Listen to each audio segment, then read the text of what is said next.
Hola capadictos, ¿qué tal? ¿Cómo estáis? Bienvenidos un día más aquí en directo en nuestro queridísimo Capa 3. Tenemos esta tarde un invitado muy especial, ya sabéis que vamos a hablar de DeFi, DeFi 101, DeFi para empezar, pero ya os digo que la persona que viene sabe muchísimo de economía, así que vais a poder lanzarle muchas preguntas al chat. Espero que no os cortéis, queremos cientos de miles de preguntas en el chat, lo estamos deseando. Y nada, con muchas ganas de empezar. Así que ya sabéis, como siempre, cabecera y empezamos.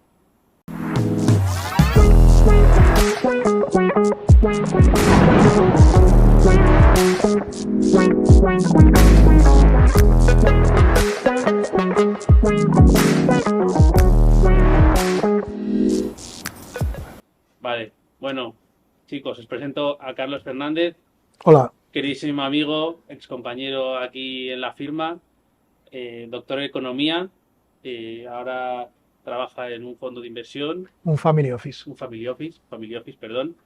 Y nada, una trayectoria en blockchain importante porque tú ya estabas aquí con nosotros desde 2016 Ujú. y de antes, ¿no? ¿Cómo fue tu llegada al mundo del Web3? Pues fue un poco curiosa, la verdad, porque yo primero, como en el 2012 más o menos, eh, hablando en ese momento un profesor de universidad que era amiguete, me sacó un recorte un día del Wall Street Journal y me dijo, mira esto, lo llaman como moneda digital o algo así. Yo creo que en ese momento ni siquiera decían criptomoneda en los periódicos, no sabía ni lo que era, y estaban hablando de Bitcoin, ¿no? Y yo en ese momento dije, esto es un desastre, no va a ir a ningún lado. Los bancos, esto no lo pueden comprar los bancos, lo institucional es nada, no tiene sentido, ¿no? Y 3 años después, en 2015, me invitaron a participar un poco como moderador yo no sé si tú te acordarás, una cosa que se llamó el Digital Currency Summit, que hubo aquí en Madrid, en Sí, Barcelona, y ahí moderaba una mesa donde veíamos cuál iba a ser cómo era la cosa. Era algo así como, iban a llegar los institucionales o los inversores un poco de verdad al mundo este en ese momento ya eran criptoactivos o criptomonedas. Y yo, pues claro, todo el rato estaba diciendo, pero esto está regulado, no está regulado, no se puede hacer nada, ¿quién va a invertir aquí? No puede invertir un fondo, no puede invertir nadie. Entonces fue un poco, el panel fue un poco raro, porque supone que era muy, ¿sabes? Muy FOMO y al final era sí, como, si no podemos invertir. efectivamente. Efectivamente. Aquello cuando se invertía comprando Magic. Claro, claro, sí, sí, bueno. Cuando se invertía utilizando la plataforma de las cartas de Magic, que así nos Efectivamente. fue. Así nos fue. Que me quedé con las Magic. Nada, Pues yo sí. ahí no sé si hay algo más de tu currículum que quieras contar a los viewers para que te conozcan. Bueno, pues yo en lo que es más relacionado con este mundo de blockchain, cripto y sector financiero, es verdad que estuve varios años aquí en Gran Thornton, pues eso, colaborando en algunos proyectos que intentaban hacer eso, tanto el uso de la tecnología, sobre todo yo en mi especialidad es el sector financiero. Entonces, en el sector financiero, como en la parte del mundo cripto puro, y la verdad es que hicimos de todo. Hicimos un poco de todo, muchas cosas con algunos bancos, y luego, pues bueno, obviamente, pues llevo unos cuantos años siguiendo el sector y ya sabes que hemos tenido conversaciones sobre la intersección entre el sector financiero más tradicional Sí. y este mundillo un poco más diferente o nuevo, ¿no? Luego os contaremos porque Carlos y yo hemos escrito un paper. Bueno, hemos escrito varios, pero hemos escrito uno que tuvo bastante llegada. Y como experto en finanzas, ¿qué es para ti DeFi? O sea, ¿dónde está la auténtica revolución de DeFi desde la vista de las finanzas? Bueno, yo creo que todavía la tenemos que ver. O sea, yo creo que la clave es curioso porque además como estos días está de Ha ido al grano, actualidad, completamente. sí, además como estos días está de actualidad el tema de la situación un poco con los bancos en Estados Unidos y algunos de estos bancos que tenían más relación con el mundo cripto centralizado, ¿no? Entonces un poco aquí es poner el dedo en la llaga, a lo mejor ya desde el principio, entre lo que es que no sé, no quiero llamarlo CeFi, oye, lo que es una plataforma centralizada donde tú puedes negociar criptos, un exchange, y una plataforma descentralizada. Me da igual que sea un exchange descentralizado o otro modelo, ¿vale? Otro modelo de DeFi.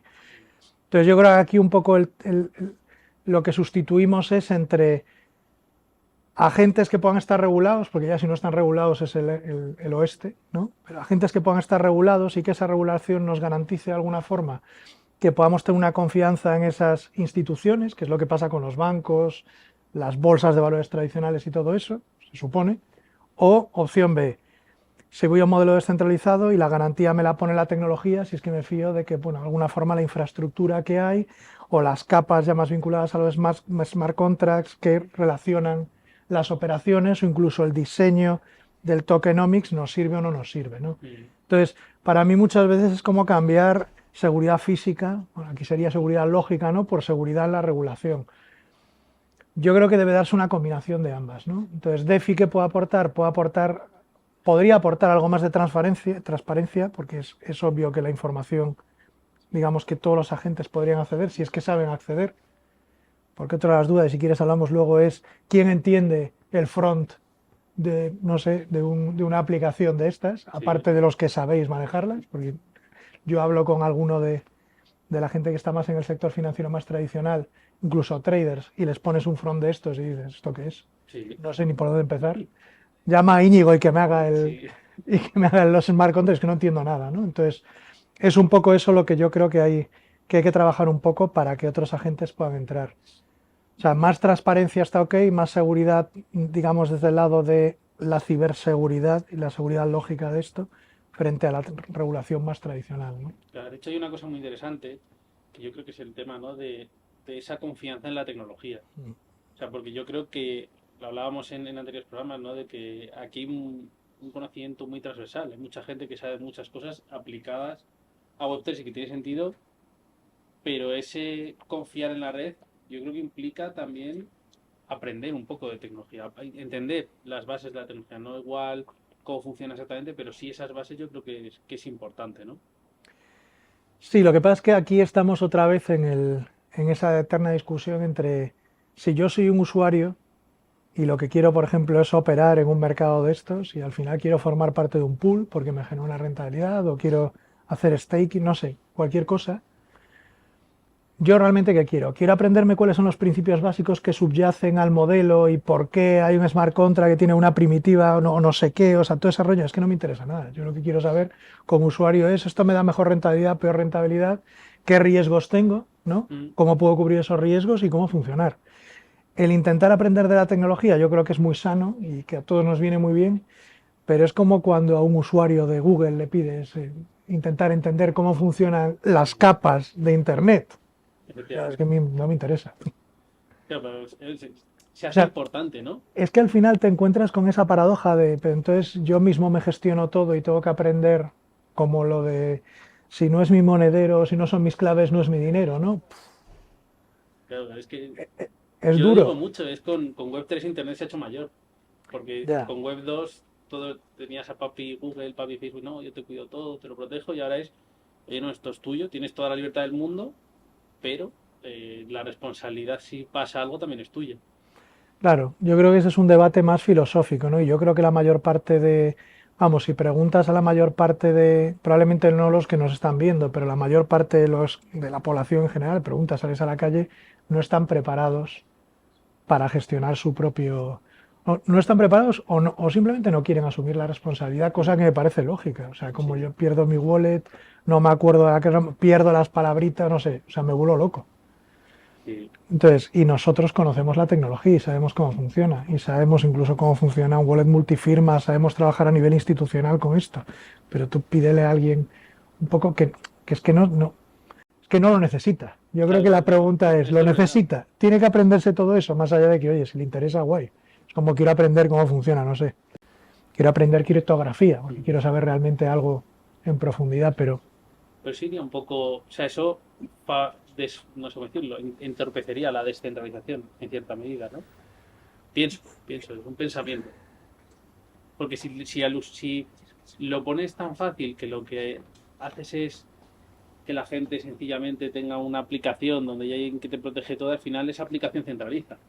Y puede pasar como ha pasado con todos los exchanges que han quebrado, el FTX, etcétera, que puedes tener ese problema, ¿no? De, oye, le estoy facilitando esto al usuario, que igual pasa por la regulación, ¿eh? No te lo facilito, pero estoy regulado, y entonces pasas a centralizar otra vez. sí, pero fíjate, por eso al final hay que volver a pensar si eso es un... Es que depende de qué aplicación estamos hablando. Imagínate que hablamos de identidad digital, y como no te gusta nada, eh, ¿eso es un bien público? ¿Eso es algo que tiene que proveer el Estado o la Unión Europea en nuestro caso que vivimos aquí? O no sé, o es algo privado, o tiene que ser público-privado. el que proporciona la tecnología tiene que ser también garante, digamos, de que existen unos derechos sobre esa tecnología. Por ejemplo, imagínate que me das, estoy cogiendo así como si fuera un wallet de estos. Entonces tengo mi wallet y mi wallet es mi identidad digital, es una chorrada, ¿eh? Pero Sí, como si fuera el wallet donde guardo los bitcoins, vale, ese wallet es mi identidad digital. Si pasa algo, si piso el wallet, si lo pierdo en un vertedero, alguien puede recuperar mis claves, sería ideal, por ejemplo. O quién se responsabiliza de que alguien haga un acto malicioso sobre mi wallet, que no debería ser lo lógico, pero pierdo las claves, no sé, eso puede pasar, ¿no? sí, Entonces, yo creo que obviamente tenemos que hacernos mayores y responsabilizarnos, pero debería haber algún backup o con multifirma, no sé, quiero decir, hay soluciones tecnológicas que lo permiten sin necesidad de centralizar, ¿no? Sin sí. tener que tener a alguien que se encargue un poco de todo. Entonces, no lo sé, si hablamos, no lo sé, ahí habría como diferentes modelos. Sí. Me gustaría recuperar una cosa que has dicho, porque creo que puede ser interesante y yo quiero conocer tu opinión y seguro que mucha gente quiere conocer, o más que tu opinión, tu explicación de qué ha pasado con Silicon Valley Bank. Y afecta algo al mundo cripto, porque sí que es cierto que ha tenido, o se ha notado, o igual no es una correlación, pero sí que se ha notado que a raíz de eso de repente ha pegado el Bitcoin, ha subido una barbaridad. Fíjate, yo creo, son como dos cosas separadas, ¿no? Al final el precio de Bitcoin influye en muchos factores porque ya es como, ya sabes que yo tengo la opinión de que Bitcoin es un activo depósito de valor. Activo depósito de valor es un tipo de activos donde la referencia, digamos, para su valoración es el fondo lo que un tercero quiera pagar por ellos. Por ejemplo, un típico activo depósito de valor es una obra de arte, Mm, ¿vale? O un objeto de colección, ¿no? Entonces, y esto es muy discutible, hay otras formas de pensar en lo que es Bitcoin y lo que no es Bitcoin, ¿no? Pero si lo piensas desde ese punto de vista, hay otro activo depósito de valor muy típico, con independencia de que sea por motivos distintos o no, que es el oro, ¿no? mm, Entonces, si miras lo que ha pasado a raíz del tema de esa especie de ruido que ha habido en Estados Unidos con no solo con el Silicon Valley, sino con el Signature y con algunos mm, otros bancos medianos, un poco lo que ha pasado a raíz de eso, había ya cierto ruido en general y se ha disparado o ha subido un poco el precio del oro.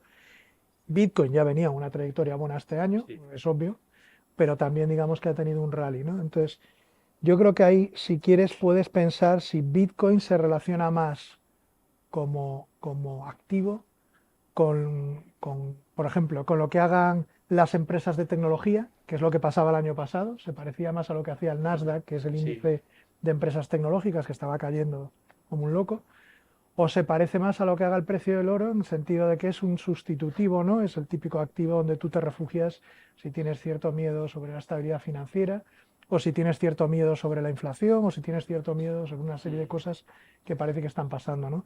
Entonces parece que en las últimas semanas Bitcoin ha reaccionado más a eso, y si hicieras un modelo y pones dos variables, que es el Nasdaq y el oro, para, digamos, buscar esa variable explicada que es el Bitcoin, seguro que ha aumentado la beta de Bitcoin, o sea, la relación de sí, Bitcoin con el oro, ¿no? Y de hecho es obvio, están correlacionados un montón últimamente.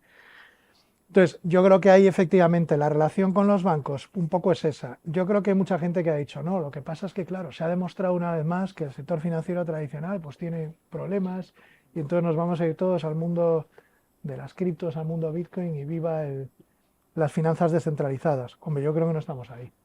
no, porque además, vamos, O sea, vamos, antes de eso fue lo de FTX, que fue todo lo contrario, fue sí, mundo cripto que explotó, ¿no? Y sí, pero bueno, ya te digo, yo creo que va más por ahí. En la parte de por qué le pasó eso al Silicon Valley, pues es más un tema más de cómo el banco gestionó sus riesgos. mm, Y pues bueno, al final pues tenían que hacer, bueno, Silicon Valley es curioso porque claro, encima era un banco que estaba dando servicio a muchas startups que estaban necesitadas un poco de cash en una situación más complicada también de financiación mm, para las startups el año pasado y la gente empezó a retirar algunos depósitos porque le hacían falta para el cash burning del el problema de las startups sí, y se retrasaba la financiación y llegó un momento en que tuvieron que empezar a vender activos del balance y esos activos habían comprado bonos del tesoro y los bonos del tesoro pues como han subido los tipos de interés, ¿te acuerdas de los bonos? Sube el tipo de interés, baja el precio del bono mm, y entonces los estaban vendiendo, los empezaron a vender con pérdidas y al empezar a salir pérdidas ahí, pues de repente se dieron cuenta que no tenían suficiente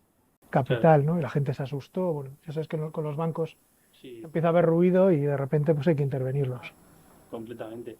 Que ahí, ¿cómo crees que esto habría, o crees que habría sido una solución un proof of reserve, o el equivalente a un proof of reserve para el sector? más tradicional. Buf. Podría ser una manera interesante o podría ser una auténtica locura. Fíjate que eso, estoy pensando yo, eso es uno de los casos de uso que pensamos hace unos años, se me había olvidado. Claro, el tema que tienes con el modelo regulatorio de los bancos es que no tienes un proof of reserve en tiempo real, Mm, ni siquiera tienes un proof of liquidity, por ejemplo, que sería otra forma en tiempo real, porque básicamente el mercado interbancario es un mercado opaco donde no existe información pública disponible sobre cuál es la liquidez disponible de los bancos. La tiene siempre con retraso y eso genera esa, se llama asimetría de información entre el depositante que tiene el dinero en el banco y el propio banco y los otros bancos que están un poco en el sistema. Es verdad que eso, efectivamente, si fuera más transparente, podría dar más tranquilidad o menos, porque si empiezas a ver que se salen los depósitos, claro. pues de repente vas corriendo tú a sacarlos, ¿no? Lo que sí haría es más transparente, digamos, o más abierta la necesidad de tener un control más, no sé cómo decirlo, más exhaustivo, ¿no? De cuál es la situación real de liquidez, o sea, de poder atender a los depósitos de los clientes que tiene en cada momento el banco. No lo sé. Dicho esto, con los supervisores, es decir, con los bancos centrales, los bancos tienen total transparencia. Todos los días tienen que hacer sus... Como si Sí. llegases a casa y, oye, ¿cuánto dinero saliste de casa? ¿Cuánto llegaste? ¿Cuál es la diferencia? Pues aquí está y todos los días tienen que reportarlo, ¿no? Mm, Pero eso es una cosa y otra cosa es, pues, un poco dar una cierta sensación de descontrol de cara, pues, al público en general, que tampoco tiene por qué saber cómo funciona un banco en detalle, ¿no? mm. O qué le falta o qué no le falta. Pero sí podría ser, o sea, más que un proof of reserves, porque proof of reserves estaría bien, y perdona porque me meto en otro charco, A eso hemos venido, a eso hemos venido. pero proof of reserves estaría bien para todo esto que tiene que ver con la estructura del pasivo de un banco, ¿no? Donde de repente, oye, el capital llega a un determinado nivel, luego entran los famosos cocos, que ahora acabamos de tener un ejemplo, luego los bonos subordinados, luego la deuda senior, luego los depósitos, ¿no? Toda la estructura del pasivo. Entonces el proof of reserves o el proof of, no sé cómo llamarlo, tangible book value o capital o lo que sea, bueno, son varias palabras, es igual. ¿Cuánto capital tienes Sí. o cuánto te queda? Podría ser interesante para ejecutar con un smart contract, por ejemplo, un coco o un activo que va a soportar o a ayudar a soportar el capital del banco. Lo que pasa es que estamos lejos de eso todavía, porque todavía no tenemos ni siquiera un mercado interbancario que funcione con un modelo aprobado por los reguladores en un formato donde se puedan ejecutar smart contracts, ni siquiera sobre una blockchain aprobada por todo el Sí. mundo o sobre una DLT, o sea, o sobre cualquier cosa que se les ocurra descentralizada. Entonces, yo creo que todavía falta confianza de los Mm. reguladores y los supervisores en eso. Y de hecho yo creo que no lo tienen muy claro. O sea, ¿crees que podría llegar sí, no sé cómo llamarlo, una nueva revolución cripto de los bancos, no dando, porque ya hay bancos, ¿no? Que dan Bitcoin, etcétera, te dan acceso a cripto, sino el propio sector interbancario gestionándose como cripto con sus propias criptos, sus propias cosas. O sea, tendría que verse la necesidad. Yo lo más parecido que veo a eso, porque además es un tema que a los bancos les puede interesar, es el tema de las eh, monedas digitales de bancos centrales sintéticas. Que las sintéticas son aquellas que son realmente emitidas por los bancos, ¿vale? Y de alguna forma emitidas contra las reservas que tienen los bancos en el Banco Central, ¿vale? O sea, de alguna forma es dinero interbancario, es dinero bancario, exactamente igual pues, que un depósito, ¿no? O en la misma... Mm, Entonces, eso es interesante porque a los bancos les puede ayudar en algunas cosas, ¿no? Y por eso yo creo que se está investigando este tema.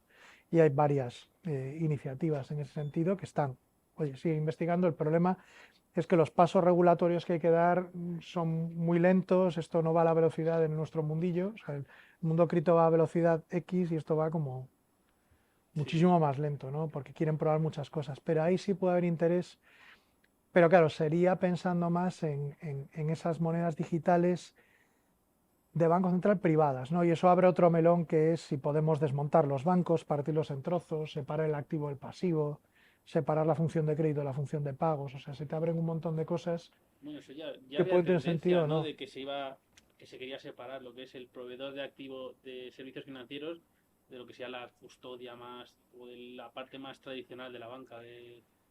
Sí, lo que pasa es que parte del éxito de los últimos, bueno, desde las anotaciones en cuenta, bueno, de los últimos no sé cuántas décadas, porque son muchas, de los bancos y por tanto de la eficiencia en trasladar financiación barata a la economía y hacerla funcionar, ¿no? Del mecanismo ese de transmisión, es que realmente la función de pagos y la función de crédito estén juntas. O sea que yo, la cuenta corriente, que realmente es lo que utilizo para pagar cosas, Mm. ¿vale? Y donde me ingresan la nómina y hago un pago y tal, sea a la vez una deuda que tiene el banco conmigo y por tanto sirva para financiar al banco, ¿vale? O sea que es un poco, no Eso, es que eso, el eso tienes que banco, explicarlo un poco más porque yo creo que eso claro, de que la cuenta corriente es deuda que tiene el banco contigo. claro, un depósito, una cuenta corriente en el fondo es, pues eso, es una deuda que el banco tiene conmigo, ¿vale? Vale. Vamos a hacer una pequeña paratécnica porque me dicen que hay problemas de micro. Eh, seguiremos. 30 segundos de publicidad. Ahora volvemos. No os preocupéis que lo recuperaremos al final, como en las clases de la uni.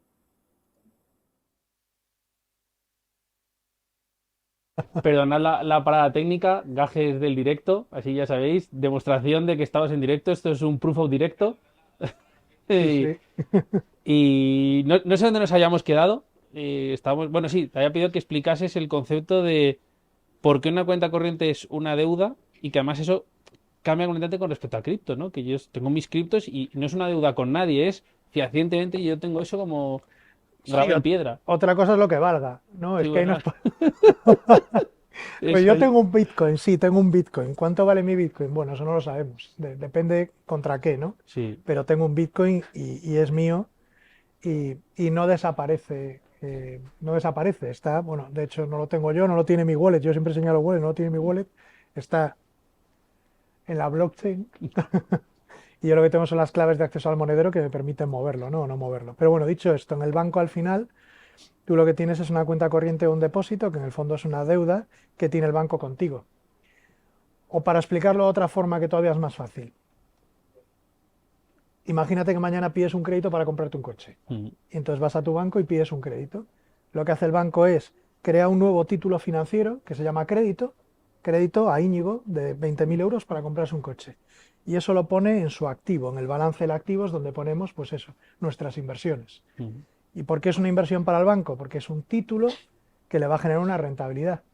Tus 20.000 euros de préstamo se los vas a devolver con intereses, ¿no? mm, Entonces para él es una inversión, como si fuera un depósito con intereses, ¿no? Eso está en el activo. Pero ¿qué hace el banco? El banco genera ese título y al mismo tiempo a ti te aparecen en tu cuenta 20.000 euros para que tú puedas pagarle al concesionario, ¿no? sí.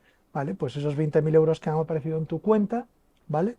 Realmente, no voy a decir que han salido de la nada, pero básicamente han aparecido en tu cuenta, Mm, ¿vale? Porque el banco hace una anotación en su activo que dice 20.000 euros a Íñigo, préstamo, y de repente el banco, porque es un tipo de empresa muy especial que está regulada y tiene la capacidad legal para hacer eso, yo no lo puedo hacer con una empresa o tú tampoco, tienes que mm, ser un banco, pues puede de repente ponerse en su pasivo, en sus deudas, una cosita que es la cuenta corriente de Íñigo y ponerle ahí 20.000 euros. Ha creado su mm, propia financiación, ¿no? Y entonces, ¿qué pasa? Que esto es una cosa un poco chistosa, que si realmente el concesionario al que le compras el coche es cliente del mismo banco y transfieres a la cuenta del concesionario, pues el dinero no sale del banco, entonces de repente el balance del banco ha aumentado, porque mm, han subido 20.000 euros en el activo y 20.000 en el pasivo.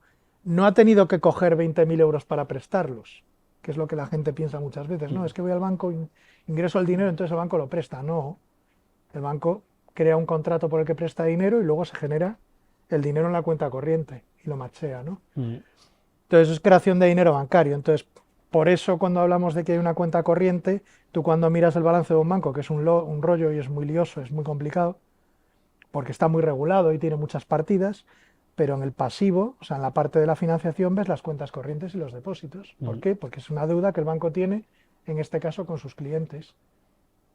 ¿Qué pasa? Que como forma parte de lo que se llama la masa patrimonial del banco, si el banco, que por eso están tan regulados, pero si el banco quiebra, y por eso existen los seguros de depósitos y por eso hay tanta supervisión, pues es verdad que esos pasivos son deudas que el banco tiene. mm, Y en ese caso tendría deuda contigo, ¿no? Si tienes el dinero en la cuenta corriente. Con lo cual, si el banco no fuese capaz de mantenerse en funcionamiento, no estuviese bien regulado, no se cumpliesen todas las cortapisas, machacásemos a los accionistas, a los bonistas, no sé qué, a todo eso, y no llegase para pagar lo que se debe, pues obviamente pues no podrías recuperar Mm, el dinero que tienes en tu cuenta corriente, en tu depósito, ¿no?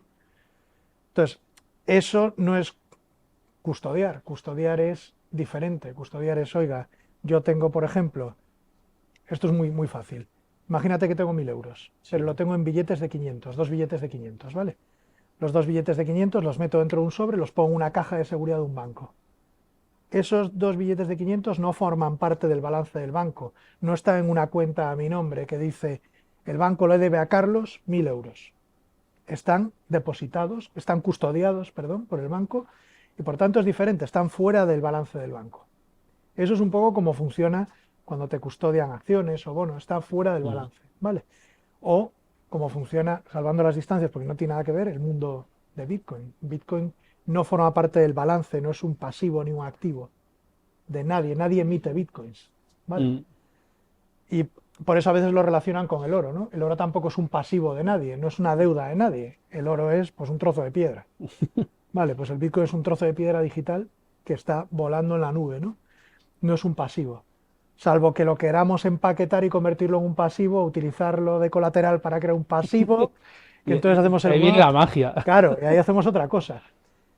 Pero sin embargo, si un depósito bancario o una cuenta corriente sí es un pasivo, es una deuda. Por eso es un poco diferente. Que yo creo que es muy interesante para entender el concepto de lo que dices de por qué son necesarios los custodios cripto y qué es lo que decimos, ¿no? De tus claves, quien tiene las claves tiene a los usuarios, ¿no? Al final, porque estamos viendo, ¿no? Que puede ser, oye, yo puedo tener puedo hacer un banco que sea cripto donde yo engancho mi wallet Sí, y me dan una serie de servicios porque yo tengo eso que me está dando una cierta, o puedo transferir esos bitcoins, yo no tengo nada y el banco me debe esos bitcoins a mí si se los pidiese en algún momento, ¿no? pero además es que es muy distinto, es un poco absurdo. O sea, si lo bueno que tiene el mundo de las finanzas descentralizadas es precisamente intentar evitar meterte en charcos de no saber dónde está, digamos, tus criptos o lo que Mm, sea, y, y de alguna forma ahora existe la posibilidad, o es relativamente fácil, o por lo menos a partir de un determinado nivel, es fácil que tú puedas conectar un wallet a un exchange, por ejemplo, donde mm, puedas operar y luego recuperar y volver a tener custodiados tus criptos en ese wallet. Ese wallet además ni siquiera tiene una cosa, pues no tiene que ser una cosa que tengas en casa. Puede estar más o menos bien montado, multifirma, o sea, hay formas de sí, hacerlo, ¿no?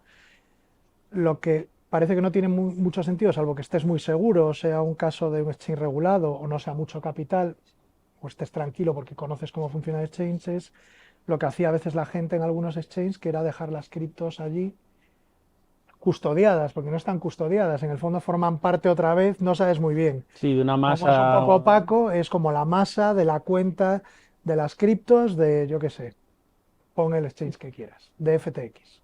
sí, Entonces, claro, eso es un problema, porque no está regulado. claro, claro, no, muy interesante. Porque me gustaría saltar otra cosa, porque creo que hemos hablado en una de las primeras partes, luego te preguntaré por lo de tokenizar fondos y esas cosas que nos gustan a nosotros, pero dentro del mundo de las finanzas luego estaría la otra gran parte que es el mundo del trading, ¿no? De la compra y venta de activos, que eso tendríamos aquí para estar hablando 3 horas, pero sí que da la sensación de que en DeFi se han quedado en lo que serían los DEX Sí. y poco más, no se ha llegado más allá. O sea, hay futuros de Bitcoin, pero son futuros que están por fuera. No ha llegado a entrar ese mundo de los activos financieros, de los derivados o de los sintéticos, no ha llegado a entrar en cripto. ¿Por qué crees que puede ser? Ya, Fíjate, yo creo que aquí uno de los principales problemas, que eso lo vivimos ya hace años, yo me acuerdo hace unos años en Londres hablando con gente precisamente del sector financiero, hace años, sobre cómo podíamos empezar a utilizar la tecnología para de alguna forma mejorar la forma en la que estábamos haciendo funcionar pues una bolsa de futuros o incluso intermediarios, un mercado interbancario con derivados y tal. Y uno de los problemas que se ponen de manifiesto y es difícil de resolver a priori es muchos de estos mercados funcionan con apalancamiento. Entonces, si yo lo quiero hacer descentralizado, tengo que resolver el problema de cómo garantizar. O sea, yo lo quiero hacer descentralizado y tengo que poner alguna garantía, o algún pool como garantía del colateral que estoy metiendo, pero en el momento en que hago eso, consumo mis activos para ponerlos ahí y no me puedo apalancar tanto como me gustaría. Entonces tendrías que crear un contrato, por eso al final, por ejemplo, el futuro de Bitcoin lo tienes que hacer dentro de, da igual, BitMEX o el CME o donde sea. O sea, Mm. quiero decir, lo tienes que hacer dentro de un entorno que queda fuera de la de una plataforma, digamos, descentralizada donde operarlo, porque hay un problema de cómo generar las garantías cuando estás apalancado. Y eso no lo hemos acabado de resolver. O sea, entonces para mí es difícil, ha habido algunos intentos, se puede sofisticar un montón, que es un poco el problema que yo veo a veces, para intentar llegar a esto, sofisticas, metes un poco tokens por el medio, creas capas, ¿no? Es un poco el tema de DAO, o sea, de Sí, MakerDAO, de cuántas capas tengo que meter por el medio para generar un tokenomics a veces tan complicado que no lo entiende nadie y por eso da lugar a posibilidades de arbitraje. Pues como nadie lo entiende, como entiendas un poco, sí. puedes hacer cosas, ¿no? Entonces, para mí le falta un poco resolver cómo resolvemos el problema del apalancamiento sin recurso.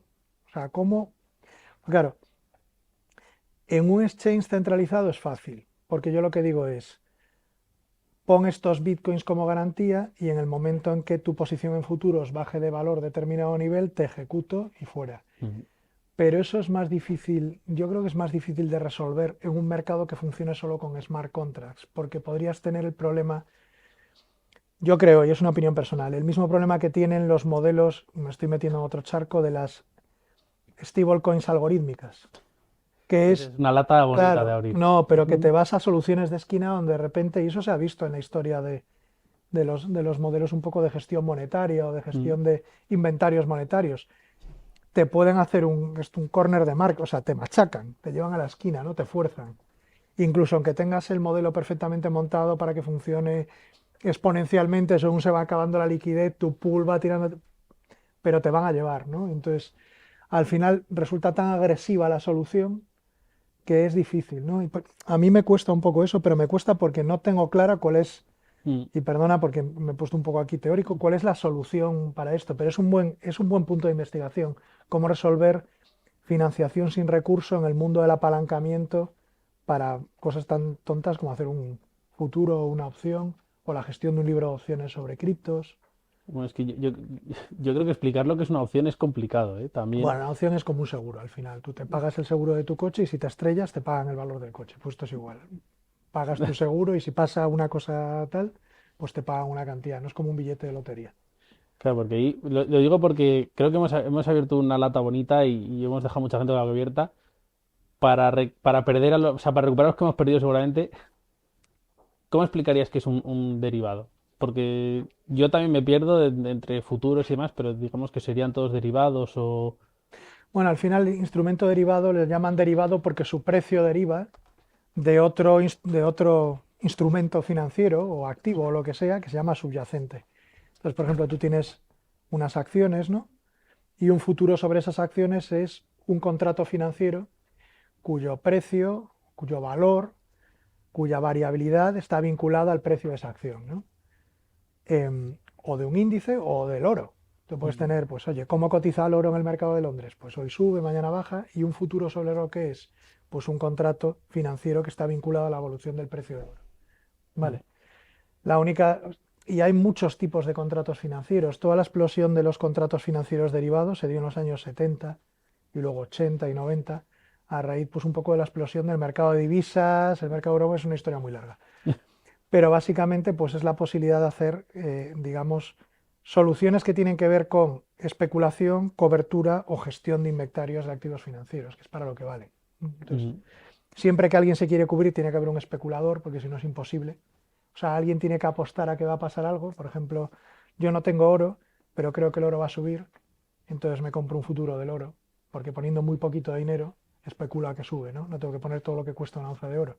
O creo que el Bitcoin va a subir, pero no tengo o no quiero poner, pues yo qué sé, 26.000 dólares o 25.000 dólares, y lo que hago es compro un futuro de Bitcoin y pongo 7, 8, 10.000 dólares como garantía, que es la mitad Mm. de lo que me cuesta comprar un Bitcoin. Claro, eso tiene sus pros y sus contras. Estás apalancado, que es lo que hablábamos, ¿no? Claro. Entonces, claro, si yo me quiero cubrir, por ejemplo, de que suba el precio de Bitcoin o de que baje, Necesito que tú o alguien o alguna otra persona esté apostando, especulando a que ese precio va a subir o va a bajar, ¿no? Si no, no cuadra. Si todos nos queremos cubrir, no hay nadie que tome la posición contraria, ¿no? Entonces así funciona el mercado de los derivados. Pero básicamente es sencillo, luego lo puedes complejizar todo lo que quieras, es un contrato financiero cuyo precio y otras condiciones muchas veces está vinculado a la evolución de otro activo financiero, una acción, un bono, una divisa, una commodity, oro, plata, petróleo, bitcoins. Sí, joder, qué interesante, interesante. Sabes que luego tú lo estructuras como quieras, por eso muchas veces hablábamos al principio cuando estábamos hablando de smart contracts en los primeros años, pero luego es difícil de estructurar y nos volvimos a pegar con el problema del apalancamiento. Tú puedes estructurar un smart contract de tal forma que te replique cualquier construcción financiera que da lugar a un instrumento financiero derivado, porque al final no es más que combinaciones de flujos y Mm. probabilidades, ¿no?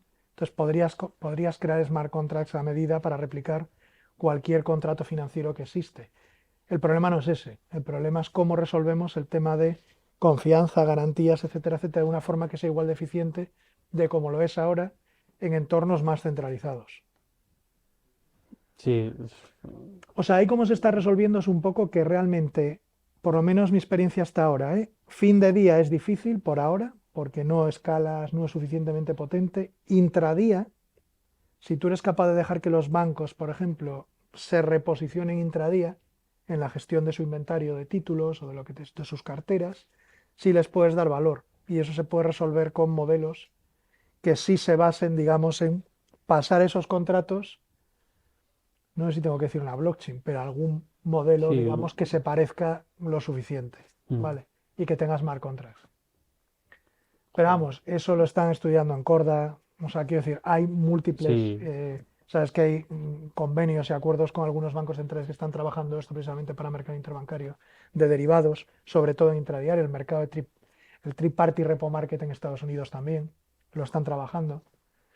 Porque ahí claramente hay una ventaja, porque como no tienes la información hasta final de día, si tú la puedes trazar intradía, es como el proof of liquidity, mm, pero en vez de dárselo al cliente de la calle, te lo das entre los bancos que se están prestando en ese momento. Y eso pues, tiene sentido. y ahí podría ser parte de la solución tanto las CBDCs como las CBDC sintéticas Solución para... para conseguir llevar ese apalancamiento de alguna forma, gracias a que tú si hicieses una CBDC sintética, podrías tener una forma de generarla para esos apalancamientos sabiendo que es el banco o de alguna manera hay alguien que pone esa garantía de ese extra que se ha generado, ¿no? O de esa necesidad que se ha generado de liquidez, porque al final para ese apalancamiento tendrías que tokenizar el apalancamiento, o sea, tendrías que representar el apalancamiento con tokens de alguna manera. Sí, también podrías crear tokens que representen deudas, ¿no? Y entonces al final, pues oye, simplemente, no sé si tiene mucho sentido ahora, pero podrías crear tokens que son deudas en vez de tokens que son activos en sí mismos, es decir, que no son una deuda, y ya está. Con modelos de tokens no fungibles que representen pues una letra o un, Mm, no sé, o un bono, pues ya tienes una deuda, ¿no? Utilizas eso como colateral, lo entregas y eso te sirve como colateral, o sea, como garantía de pues una operación de derivados, ¿no? Eso, sí, eso ya lo están trabajando. O sea, quiero decir, eso ya se está trabajando, pero claro, volvemos otra vez al mismo problema. Ya hay un problema también de cómo configuras la red, eh, cuántos nodos deben ser nodos, mm. son cada nodo un banco, cada banco un nodo, hay bancos principales y bancos que no. Estoy hablando de interbancario, pero Sí, sí, podría sí, ser sí. en cualquier otro diseño de mercado financiero. ¿Qué papel juega el Banco Central o otros supervisores? Tienes un botón de apagado directamente, pum, corto. O sea, Eso es muy peligroso. O sea, tener una blockchain que le des a un botón y apague, yo creo que se carga la confianza en pero cierta manera. fíjate que eso ya, jolín, lo trabajábamos, yo no sé, esto se ha parado un poco, pero ya en el año 2016-17 hablábamos de los temas de mercados interbancarios descentralizados sin cámaras de compensación Mm, centralizadas. Y el problema era otra vez, los bancos se miran unos a otros, saben lo que tienen cada uno y entonces se podrían atacar unos a otros, ¿no? Entonces casi mejor que haya una cámara central que tenga toda la información uno contra uno y así no se ven entre ellos, ¿no? O es más, no mm. sé, o algunos se quieren ver porque tienen una mejor relación, pero no otros. Es difícil porque no deja de ser un mercado muy competitivo. Entonces, de repente, transparentarlo todo es generar, obviamente, más transparencia, o sea, es Claro. tautología, pero al mismo tiempo, pues todo el mundo ve cómo está el de al lado. Mm. Entonces, ¿te acuerdas? Vamos, eso lo trabajamos en 2016, 2017 y decías, hay un montón de soluciones, además. O me acuerdo de estos, yo ya no deben existir porque soy muy... Pero ¿te acuerdas de los de Digital Asset Holdings en su momento Sí, que tenían los diseños por capas, ¿vale? sí. De cómo hacer el modelo de cámara de compensación descentralizada. Pero yo creo que es más un problema humano que un problema de que la tecnología no lo Mm. soporte. Yo es que creo que sí, o sea, creo que el modelo que va a llegar y que va a tener más repercusión va a ser un mercado interbancario descentralizado con simplemente llegando la capa de pagos a los usuarios.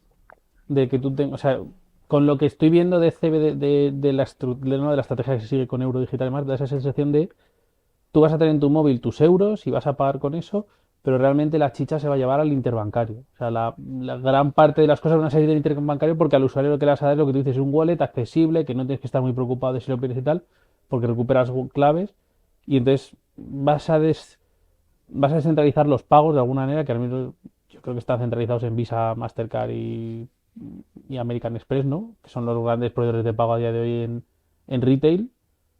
Y creo que va a llegar por ahí, va a llegar una situación interesante. Sí, o sea, yo creo que ahí al final habrá que ver qué propuesta de solución hay. O sea, si es escalable, si es Ujú. segura, si es cómodo descentralizada, ¿no? Porque, o sea, para mí ahí el único tema, el único punto que daría yo a esto es, oye, el sistema financiero o el sistema de pagos interbancarios funciona, te puede gustar más o menos, pero funciona. Lo que no veo ahora es que lo cambies, que rompas todo y pongas otro cacharro que no sabes muy bien Ujú. cómo funciona, ¿no? O sea, si vas hacia un modelo de CBDC, tendrá que pasar por los bancos. Sí, Bueno, alternativa es que sea el propio Banco Central el que emita el dinero, te dé el wallet el Banco Central y es como si tuvieras una cuenta corriente en el Banco Central, pero es un wallet. Sería dinero de alto poder porque sería como billetes digitales, o sea, en vez de tener euros en billetes, que es lo más seguro que puedes tener, porque eso es dinero de Banco Central, o sea, eso no desaparece. Bueno, no desaparece. Físicamente sí, si lo quemas, ¿no? Pero es un sí, medio de pago aceptado para intercambiar con cualquier cosa dentro de la Unión Europea. Entonces, si tuvieras un euro digital emitido por el Banco Central, igual que emite el cash, igual que emite los billetes y las monedas, eso es muy potente. De hecho, eso se ha hablado en papers, acuérdate, hay papers del FMI, del Banco Central Europeo, de la Reserva Federal, que discuten esto mucho, ¿eh? sí, El problema que hay es que separas la función de pagos y de crédito, que es lo que hablábamos antes, y es más difícil para los bancos operar con comodidad y dar servicios financieros, sobre todo de préstamos, que sean a tipos competitivos, porque tienen que salir a buscar la financiación. Si tú ya no les pones el dinero en la cuenta, porque se lo pones al Banco Central, los bancos tienen que salir a buscar financiación al mercado, porque tú cuentas su financiación. Y salen a buscar financiación al mercado y entonces saldrá más caro, porque... claro. Entonces, todo tiene sus pros y sus contras, ¿no? Y me estoy metiendo en otro charco, pero había una propuesta que en su momento se planteaba que era separar esa función de pagos y crédito ayudaría mucho a la estabilidad del sector financiero, porque al final muchas veces tienes problemas porque la gente se asusta y quita los depósitos, Ujú. ¿vale? Los bank runs estos, que la gente, bueno, lo que ha pasado en Sí, Estados Unidos.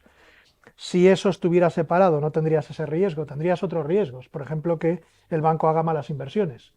Pero como ya no están los depósitos financiando el funcionamiento del banco, pues ya es un problema de los que han sido inversores en el banco, los que han puesto las acciones, los bonos, ¿vale? Ya ujú, es más una empresa normal.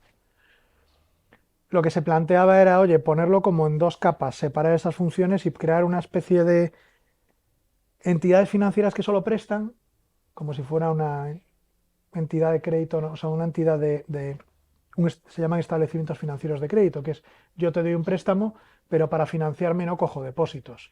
Lo que hago es, pues, tengo accionistas y tengo gente que me presta dinero con ujú, bonos o lo que sea. Y por otro lado, crear otra especie de instituciones que fueran como fondos monetarios donde realmente el dinero está custodiado. O sea, realmente yo tengo unas anotaciones en cuenta que dicen tú tienes un trocito de este fondo y lo que hay en el activo del fondo es pues letras del tesoro, activos emitidos a cosas muy seguras, ¿no? Depósitos en el Banco Central, depósitos, eh, estos fondos pondrían a lo mejor depósitos en los propios bancos, ¿vale? ujú. Pero estarían dentro de un tipo de depósitos que estarían garantizados por la regulación con activos muy líquidos. Es un poco rollo, pero básicamente separa esas dos funciones. Ese modelo podría tener sentido, lo que pasa es que al final volvemos al tema de cómo deficiente es ese modelo. Y por ahí, por eso al final lo que la gente un poco más pegada a la realidad de lo que es el sector financiero hoy está planteando en la parte de innovación de las CBDCs es algo que tenga que ver siempre con el sector bancario, que la CBDC siempre forme parte de la estructura del sector financiero, del sector bancario sobre todo, que tenga alguna relación con el Banco Central y la probablemente más favorable para los bancos hoy en día y para que el sistema funcione más o menos sería esa especie de CBDC sintética, Mm. donde es el banco el que de alguna forma, no voy a decir que emite el dinero, pero más o menos emite el dinero contra una contrapartida que es un depósito que el banco hace en el Banco Central. Mm. Vale, o sea, en vez de ser el Banco Central el que emite, lo hace el banco y obviamente pone dinero en el Banco Central, ¿no? Y eso es más flexible, es como funciona hoy el mecanismo de, se llama reservas y de reservas prestables de los bancos y el Banco Central.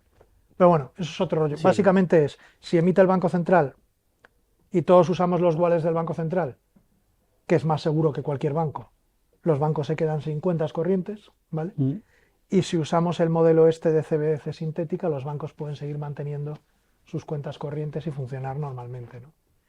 Pero son más inestables y por eso hay que regularlos, ¿no? Entonces un mm, poco nos pasa como con el trilema ese, pero sí, ahora es otro trilema distinto. claro. Siempre hay que elegir dos de tres, siempre hay que elegir dos de tres. Claro, o sea, hay uno, pues oye, no puedes tener la seguridad de que o sea, no puedes tener los depósitos convertidos en algo que se custodia, Mm. ¿vale?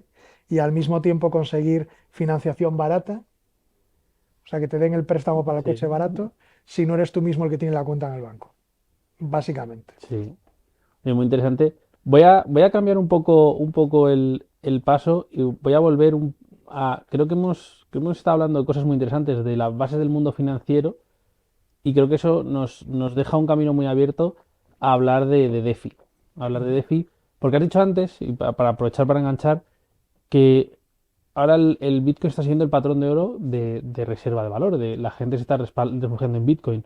¿Y por qué en Bitcoin y no en stablecoins, por ejemplo? O sea, una stablecoin que diría, porque lo que has dicho, ¿no? ¿Cuánto vale un Bitcoin? No sé, lo que diga el mercado. Pero igual una stablecoin sí se lo vale, pero la gente igual no se está refugiando tanto en stablecoins. Bueno, fíjate lo que te ha pasado con USDC hace 15 días. Sí. O sea, yo me refugio, yo digo, bueno, venga, Circle, regulado.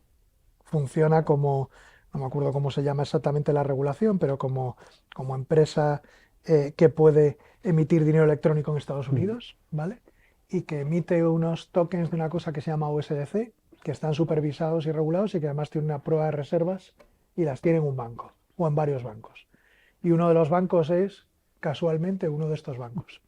Y resulta que alguien, porque ha visto la prueba de reservas, descubre que hay como un 10% de su dinero en ese banco. Y ese banco está teniendo problemas. ¿Qué hace automáticamente el mercado? Que en ese sentido funciona razonablemente bien. O sea, si miras cómo funciona un poco este mercado, pues automáticamente le quita un 10% de valor a la USDC y deja de estar PEG con el dólar. De repente, en vez de valer 1, lleva todo valiendo 1, 0,9999, 1,001 y de repente pasa a valer, pues eso, 0,90. Entonces, ¿cuál es el problema con eso? Eso no te pasa con una cuenta corriente en el banco.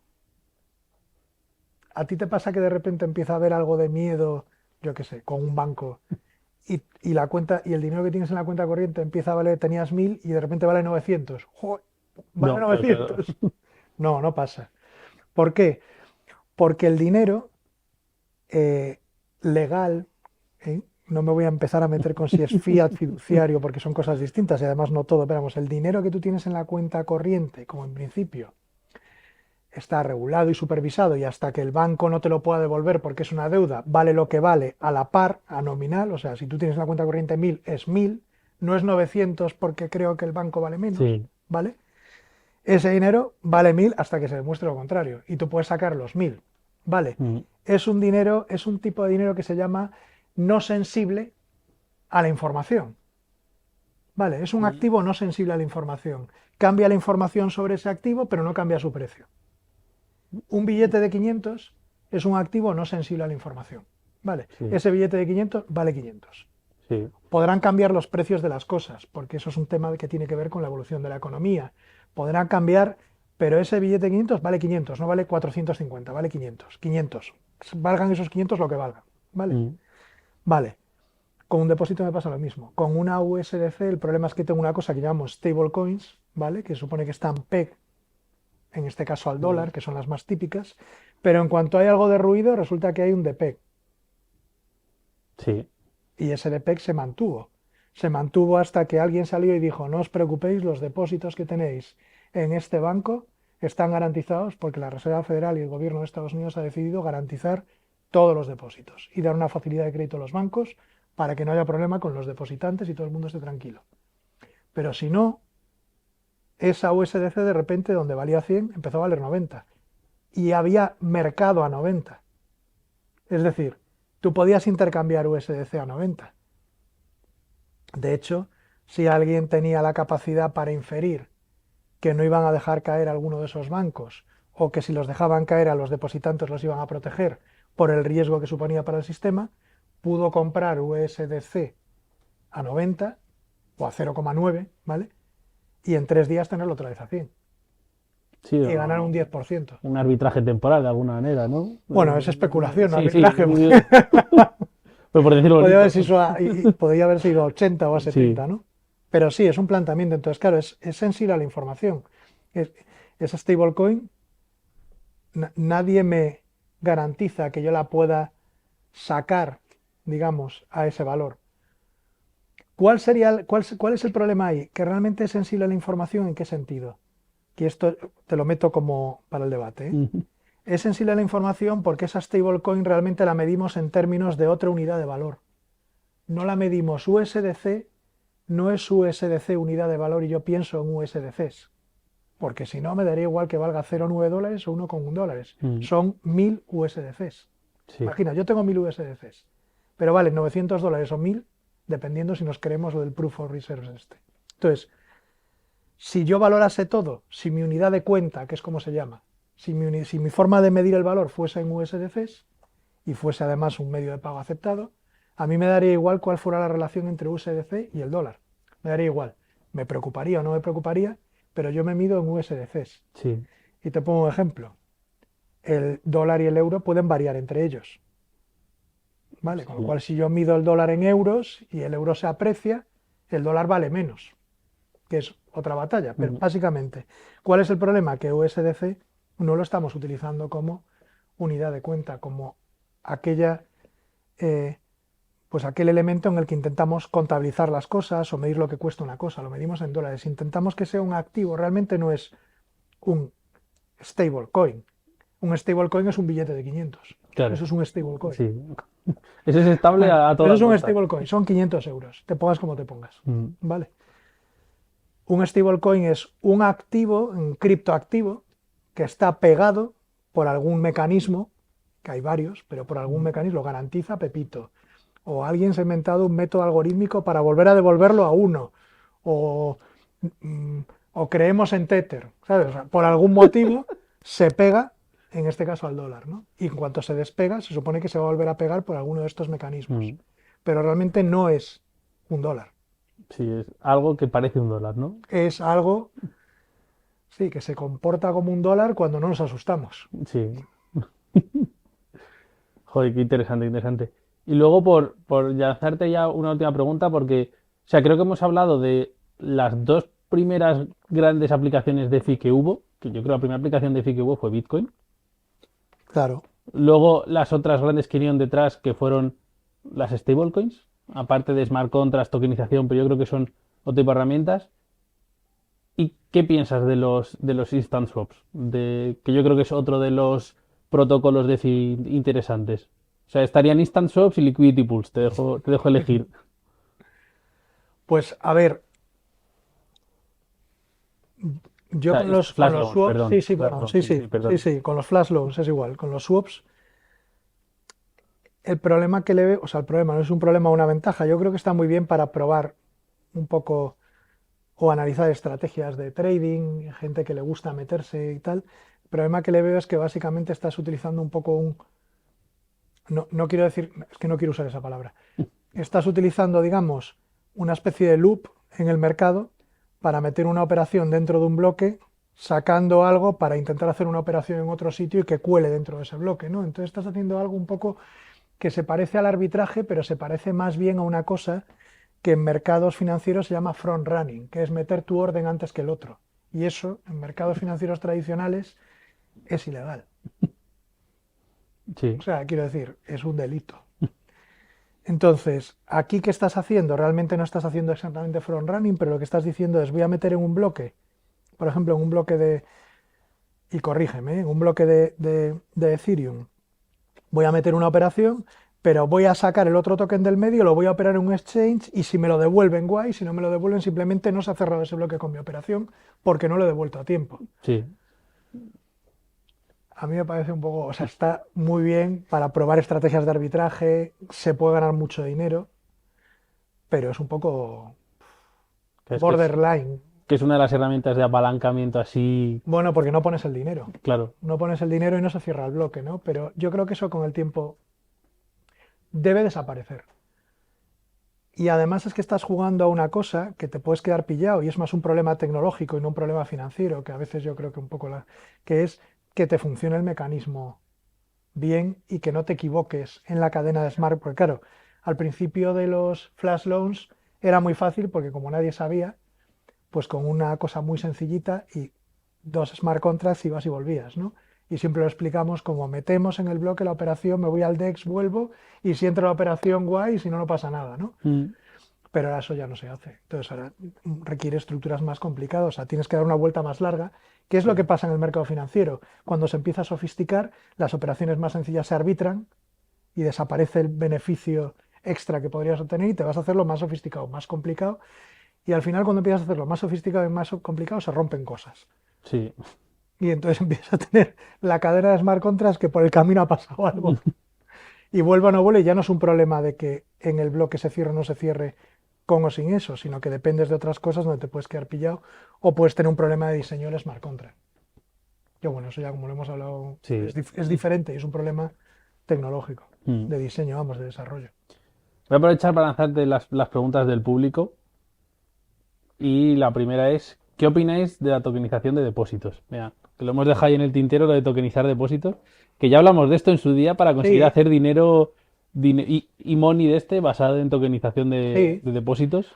pues se puede hacer. La tokenización de depósitos ya existe. Mira, casi todo lo que inventemos en el mundo de DeFi ya existe en el mercado financiero tradicional. Lo que pasa es que centralizado en vez de Mm, descentralizado. En el mercado financiero tradicional, los depósitos tokenizados se llaman certificados de depósito. Hay varios tipos, y entonces es como un papel que dice, yo tengo un depósito de un cliente y te lo cedo, ¿vale? Realmente no cedo el depósito del cliente, ¿vale? mm, Pero realmente te cedo como un título que vale por el depósito, ¿vale? Es como un instrumento de financiación y se utiliza entre los bancos. Entonces tú podrías coger eso y en vez de representarlo, si todo lo podemos representar en tokens, en vez de representarlo como anotación en cuenta, lo representamos como un token. mm. El problema es que funcione, el problema es cómo lo enganchamos con la regulación y que el token realmente esté enganchado con los derechos y obligaciones que tiene el contrato que está detrás. ¿Vale? Si resuelves eso, la tokenización, si ya sabemos que la parte de tokenizar, si hasta puedo hacer yo el Sí. smart contract este cutre, perdonad. O sea, el problema es Sí, no un es un problema token tecnológico fungible, ahora es, mismo. claro, Sí. incluso un token no fungible, un token híbrido, eso no me parece. El problema es cómo lo conectas Mm. y cómo garantizas la conexión. Claro, ahí entraríamos en mundo oráculos y cosas. Reguladores, qué parte centralizas y qué parte no centralizas, qué capa centralizas, qué capa descentralizas, qué capa tiene velocidad, qué capa tiene seguridad y cómo se conectan. Mm, Y ahí, o sea, la respuesta rápida es, se puede hacer técnicamente. sí, Es más, es es fácil, relativamente es fácil. fácil, sí. Es más, lo podemos hacer ¿cómo se llama? Lo podemos hacer en Swift, en el sistema de mensajería interbancaria que existe, con una cosita muy sencilla que le ponemos por encima. Pero eso vale, claro. Claro, bueno, eso hemos hablado tú y yo muchas veces de la ISO, la 20022 de pagos, de la tokenizas y puedes Claro. conseguir cosas muy chulas, teóricamente muy chulas, pero Pero si igual la no sirven para tecnología nada. está, el problema no es la tecnología, Mm, ¿no? Bueno, habría que hablar de escalabilidad, habría que hablar de seguridad y habría que ver qué grado de descentralización y qué grado de transparencia, que por eso están más parados, porque es un problema de todo eso. mm, Pero técnicamente, la respuesta técnica no es complicado. Ahora, Sí. si hablamos, si además ya ha estado y volverás a tener algún caso, algún abogado sentado aquí o algún experto en regulación financiera te dirá si el problema es el enganche. Mm, ¿Cómo engancho el token con lo que hay? sí. Con ese derecho de So, obligación. veros el capítulo con nuestro querido Alfredo y tenéis Justo, respuesta a todo esto ampliamente explicada. totalmente. Vale, voy a saltar a la siguiente que es, ¿cuáles son las ventajas de DeFi versus Traditional Finance TradFi? ¿Y cómo sería este ejemplo de préstamo para la compra de un coche con DeFi? ¿Es posible? No sé si he entendido bien esta segunda parte, pero vámonos con la primera parte de DeFi versus tradicional versus CeFi. DeFi versus CeFi. ¿Cuáles son las ventajas de DeFi ahí? Bueno, ¿y cuáles serían las ventajas de CeFi también? Que yo creo que es interesante, porque igual no todo, somos unos enamorados de la descentralización, pero igual hay puntos a los que no puede llegar, que siempre lo decimos, ¿no? Y la blockchain está aquí y puedes hacer esto, pero igual hay cosas que tienes que hacer de forma tradicional, porque no tiene sentido meter una blockchain. Sí. Bueno, y sobre todo que habrá capas de servicios que tendrás que ver dónde las pones y cómo Mm. descentralizadas son, o si te da el servicio un proveedor aunque te conecte abajo con una... Si abajo realmente lo que tienes que tener algo muy sólido, no sé, de identidad digital, puedes tener incluso tu dinero, tus activos o tu riqueza, digamos, Mm. llámalo como quieras, tus 1.000 euros en esa capa de abajo muy segura, custodiada, y por encima puedes empezar a pensar en servicios que sean menos seguros, que sean más centralizados, que sean, o sea, ya es un poco la combinación, ¿no? Pero volviendo al ejemplo ese, o sea, yo creo que DeFi tiene mucho que demostrar todavía, mucho. O sea, yo con todos mis respetos y sabes que quiero mucho este mundo, tenemos que demostrar, o DeFi tiene que demostrar que es más que un casino, ¿sabes? Que realmente hay algo más, que hay valor, se puedes hacer micropagos, cuál es la función real. Realmente estamos haciendo, por ejemplo, en Trade Finance, que era una cosa que no estoy hablando de TradFi, no de Mm. finanzas tradicionales, sino de el modelo de Trade Finance, que es financiación un poco del circulante de las mercancías según van pasando por los proveedores y los Mm. clientes, ¿no? Ahí había un camino que se ha intentado hacer grande, potente, y se ha tenido que parar porque no acaba de funcionar bien y es el típico Mm. ejemplo de cómo montarlo, ¿no? Porque hay problemas entre los proveedores y volvemos otra vez a quiénes son y cómo, ¿no? Sí. O sea que yo creo que, fíjate, más que ventajas y desventajas, DeFi tiene mucho que demostrar para empezar a parecerse a los servicios que dan las finanzas tradicionales. Punto. Y cualquiera que diga Me lo gusta como contrario, conclusión, me gusta cualquiera como que diga lo conclusión. contrario, tiene que argumentarlo muy bien, ¿vale? Mm. Y lo del préstamo del coche, pues podríamos hacer una letra. Podríamos emitir un token no fungible sobre la red de Ethereum, ¿vale? Decir que ese token no fungible representa una deuda de 20.000 euros o lo que Mm. queramos, ¿vale? Alguien nos tiene que creer. Podemos financiarlo diciendo que yo pongo 20.000 euros en un depósito en el banco y con eso financio ese token. Sería un poco raro, ¿no? Y ese token, pues no sé, te lo podría dar a ti. Tú podrías ir al banco si el banco nos deja utilizar los tokens Mm. para canjearlo por los 20.000 euros, usar eso para comprar el coche, el banco se queda con tu token y ya está. Sí, sería una especie de modelo de crowdfunding, ¿no? Podríamos hacerlo algo así también. Podrías, o sea, realmente en el modelo descentralizado lo que tiene más sentido es utilizar títulos de deuda más que préstamos dentro de un balance, porque el modelo descentralizado no es un modelo de balances, no es un modelo estático, es un modelo, es que esto es difícil ahora para 2 minutos, donde la deuda se representa por medio de títulos y se puede negociar. Volveríamos al modelo antiguo, letras de cambio, pagar esto, eso, que ahora ya realmente se usa, pero realmente tú vas al banco y se lo entregas al banco y ya pasa a formar parte del balance del banco, tu cuenta Sí, corriente. Entonces sería un modelo diferente. Pero bueno, también podríamos darle vueltas. Oye, podrías hacer un pool que sirve para financiar que alguien se compre un coche. ¿Vale? Es muy mm, sencillo. Cada token tiene derecho a recibir después. Tendría que ser un token no fungible con alguna propiedad que te devuelva, ¿sabes? Que te vaya devolviendo dinero, ¿vale? No, dinero, trocitos de token o gas, o no lo sé, tendríamos que sí. estructurarlo, pero no me parece muy complicado. Mm. Lo complicado es Conectarlo por la parte. conectarlo, ese crédito que es, le di el token a mi primo, hay un problema porque no me pagan. Claro, pero esto además requeriría, que esto también lo hemos hablado otras veces, si estás haciéndolo de una manera tan líquida, necesitas infraestructuras de mercado donde negociarlo, porque si no, tampoco sería mucho hacerlo tan líquido si no lo puedes negociar, o no tendría ese atractivo, o sí. No, se podría hacer menos líquido. O sea, podría estructurarlo como quisieras, porque al final tampoco tiene que ser comprar y vender. Puede ser como hacías con las letras, que es una palabra muy rara, que es endosar, que es pasárselas así, yo para pagar una deuda, para pagarte a ti una deuda, ¿vale? En vez de darte el dinero, te doy una cosa que dice, esto es que te debe dinero el que venía aquí detrás. Toma. Pero yo te garantizo que si no te paga él, te pago yo, Mm. ¿vale? Entonces es una cosa como una cadena de favores garantizados. Eso puede tener Sí, sentido. eso también modelos Es de un método factoring de pago, también. claro, es un método de pago. Ya, pero el factoring lo acabas haciendo dentro del banco. Tendrías que sacarlo fuera. Mm. Vale, que no pasa nada, sería sacarlo fuera del balance. Genial. Pues vamos con la última, que es, ¿podríais relacionar el precio del Bitcoin con el del petróleo? ¿Es similar a la correlación con el precio del oro? Esto, o sea, ver si, o sea, ¿podría haber algún escenario en el que Bitcoin se comportase como petróleo? Yo no lo veo, ¿eh? Habría que ser muy creativo, porque tienen fundamentos diferentes. O sea, O podría tener cierta relación si por lo que sea de repente todos los mineros estuviesen en sitios donde solo se utilizase petróleo. O sea, sería como la antítesis de lo ecológico, pero si de repente se juntasen todos los mineros en Siberia a minar con diésel barato, por ejemplo. bueno, sería como cuando hacías la cobertura de los nuggets con las cositas que comían los pollos, con la soja, ¿no? Que era lo Mm. que le daban a los pollos. Sí, pero eso te serviría para intentar ver cuál es el precio, el coste marginal del Bitcoin que forma Mm. parte de la valoración de Bitcoin, ¿vale? Pero siempre y cuando fuera solo petróleo, claro. A ver, me pasan por aquí otra. Eh, de todas las tecnologías existentes en la DDT, ¿cuál crees que son las que tienen más opción de ser utilizadas por la banca basadas en VM o otro tipo de DLT? Yo es que soy Joder. muy de VM, pero es cierto que las últimas versiones de Fabric funcionan muy bien.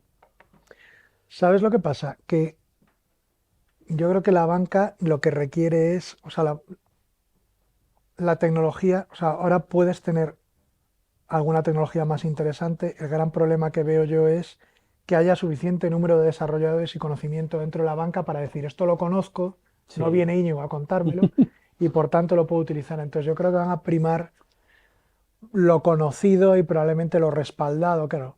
Vuelve Fabric, La última lo versión me gusta un respaldado poco más que las dos viejas.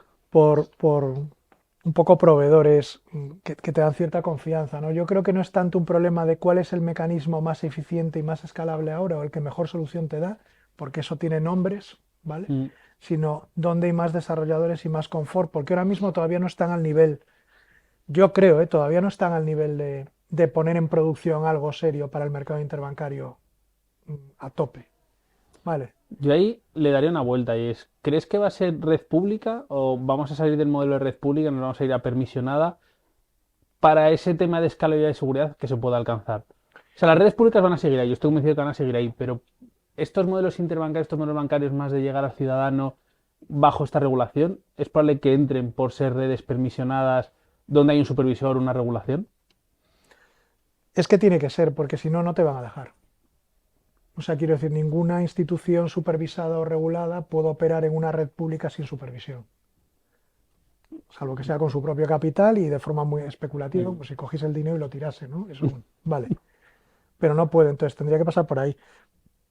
Es verdad, perdón, es verdad que otra cosa es que, de alguna forma, en las redes públicas se estén intentando poner contratos, por ejemplo, que representan bonos o los bancos estén haciendo esfuerzos por ahí Mm. porque lo que quieren demostrar es que la red pública funciona y se puede poner un contrato tipo bono en una red pública, se Mm. puede pagar un cupón, etcétera, etcétera.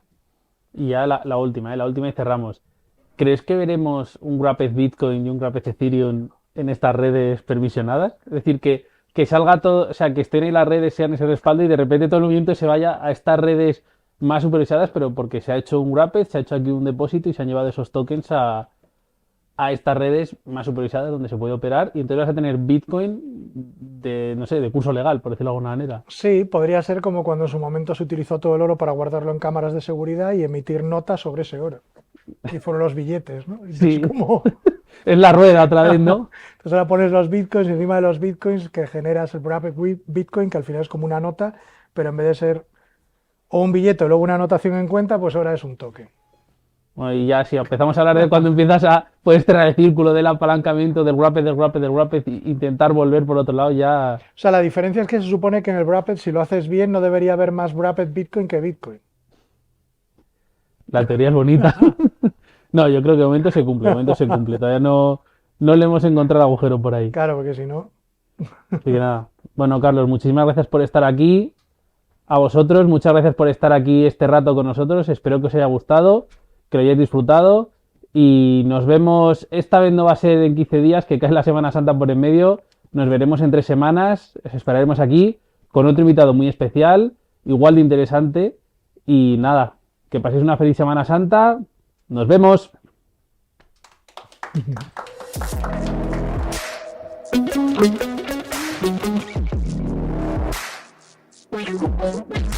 Wait.